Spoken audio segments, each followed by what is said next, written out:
When you consider that the lifting and cutting of solid rocks 5,000 years ago is claimed to have been done by just pure brute strength from hundreds of men to be true, then you are completely misled into a world of blatant lies or ignorance.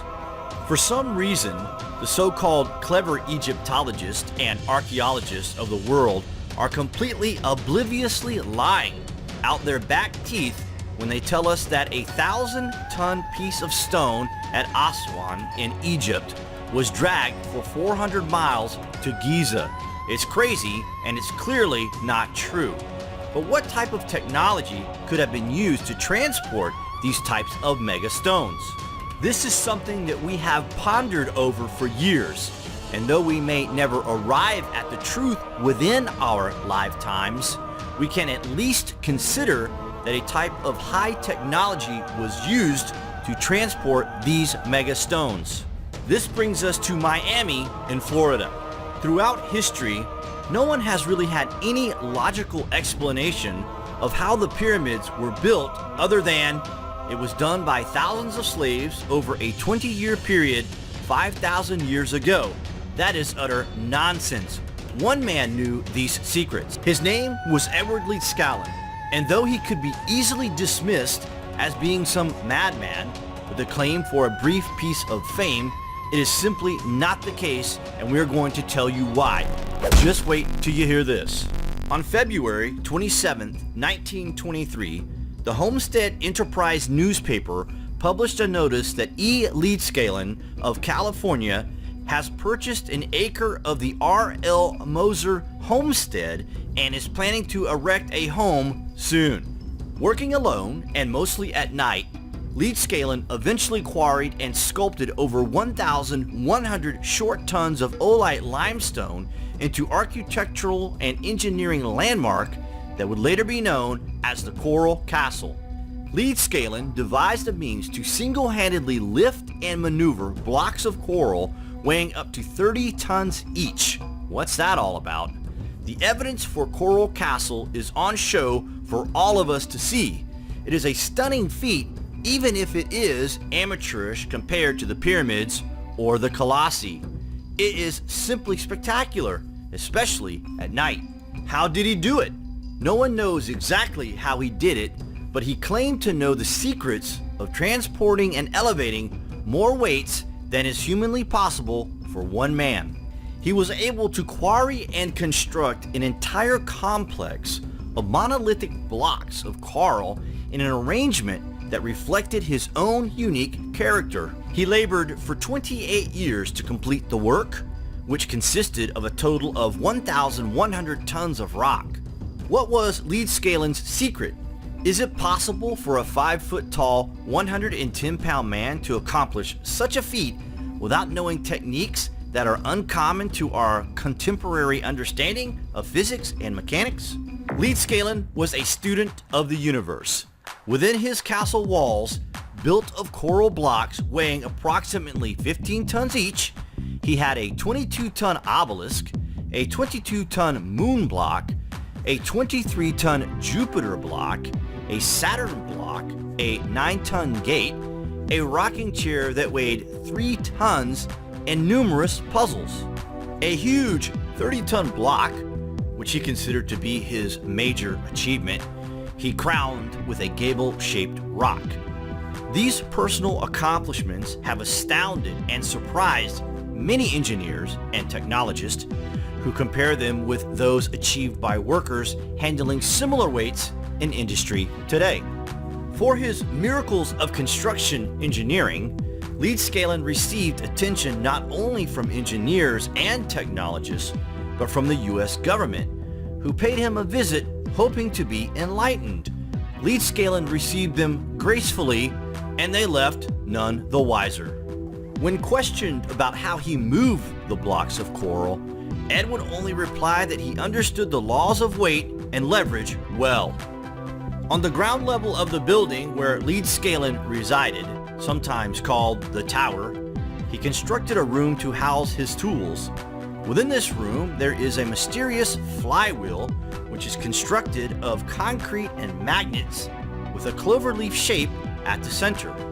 When holding a compass next to the wheel as it rotates, the compass also spins, indicating each U-shaped magnet was set opposite in polarity.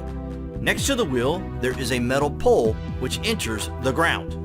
There are many clues in the layout of Coral Castle itself, which indicate there must have been a celestial importance.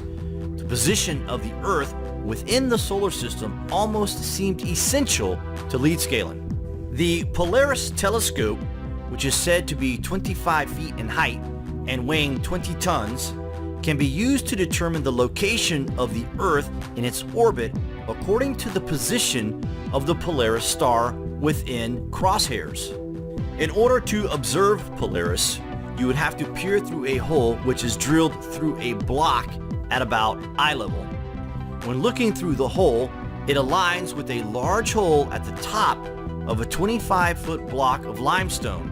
The amount of the effort put into this elaborate device should indicate its importance.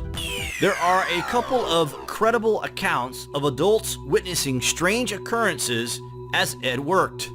The man whom Ed hired to move the stones with his truck stated that he had forgotten his lunchbox one morning and went back to the castle to get it. He had only been gone for half an hour, and when he arrived, Ed already had several of the monolithic stones stacked on the rails of the trailer like cordwood. He never saw how Ed loaded them, just that Ed had no heavy machinery that should have been necessary to manipulate such heavy stones. Researchers have speculated that Ed learned the secret of levitation, and one theory in particular caught the imagination of many. The planetary grid hypothesis postulates that the Earth is covered by an invisible web of energy which is concentrated at points of telluric power, the convergences of which create unusual phenomena. These telluric grid dynamics played a vital role in the construction of the castle. There exists an all-encompassing global grid with direct harmonic relationship to the speed of light, gravity, magnetics, and Earth mass. All major changes of the physical state are brought about by harmonic interactions of these manifestations. The controlled manipulation of these forces would make it possible to instantaneously move mass from one point to another in space-time. He understood the critical nature of identifying the most energetic location to erect his massive castle, and seemed to have known the secrets of anti-gravity and its relation to cosmic events. Ed proceeded to develop a means of leverage power generated from the geomagnetic grid and produced a system to generate anti-gravity waves. Ed Leedscalen knew exactly what he was doing when he created his fantastic castle. In 1951, Ed took his secrets to the grave. The mystery of Coral Castle was never revealed. Rumor persists that a plaque was found in Ed's bedroom that read, "The secret to the universe is 7129-6105-195, a sequence of prime meridian numbers." We know this sounds crazy, guys, but it might be crazy enough to be true. What do you guys think of the secrets in the construction of Coral Castle? Comments below. Thanks for watching.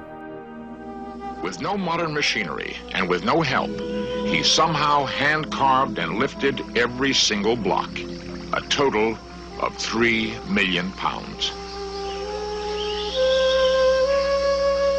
Trying to catch him at work, the neighbors took to spying.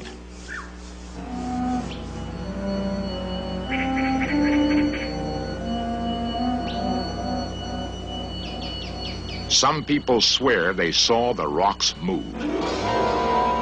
Ed could somehow sense their inquiring gaze. He would simply stop working and patiently wait until they gave up trying to discover his secrets. This block weighs 9 tons. It's just one piece of rock.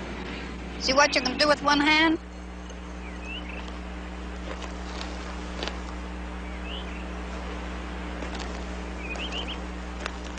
He'd say this is because of the stars and the moon, and he would go on and he would show us his electrical machine. Now he made electricity, and he would jump in his bathtub and show how the water would come to certain levels and how he heated it with the sun. And he'd always divert your question.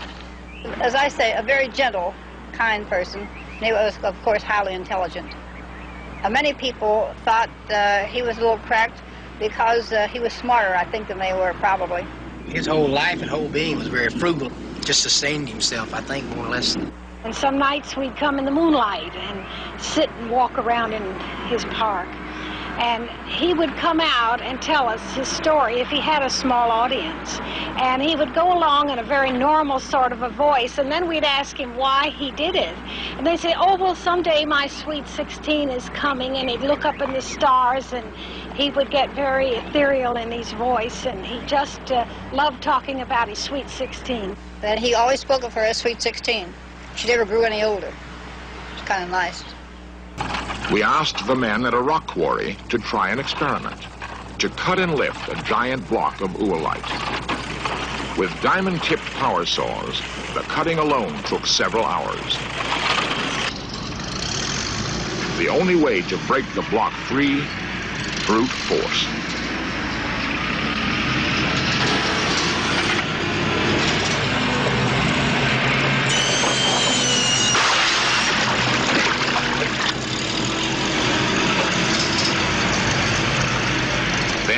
The test. Could they detect any unusual buoyancy in the rock itself? Using a 600 horsepower crane, could they lift the rock?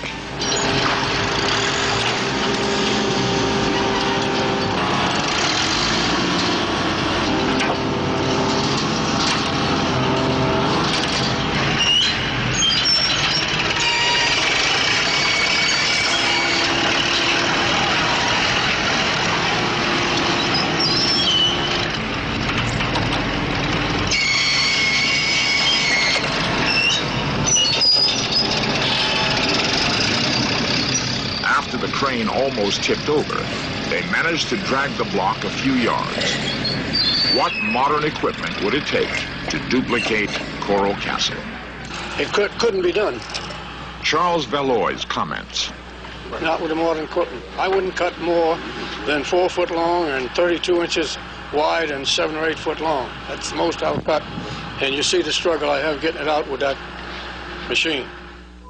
This is the only known photo of Ed apparently working. Although he seems to be breaking the block free with wedges, a close look reveals that the block is already cut free, with a cable underneath. Engineers have been puzzled by this photo. He's moved stones up to, coral blocks up to 25 tons. And he'd put them up overnight just on his own. After he died, I checked some of the instruments he was using, and they're very, very primitive. Chisels and hammers and ropes and pulleys and things. Nobody can understand, even today, now how he done this. I found when I applied the harmonic mathematical basis to his position on the Earth's surface geometrically, that the same harmonic values popped up on the area where he was.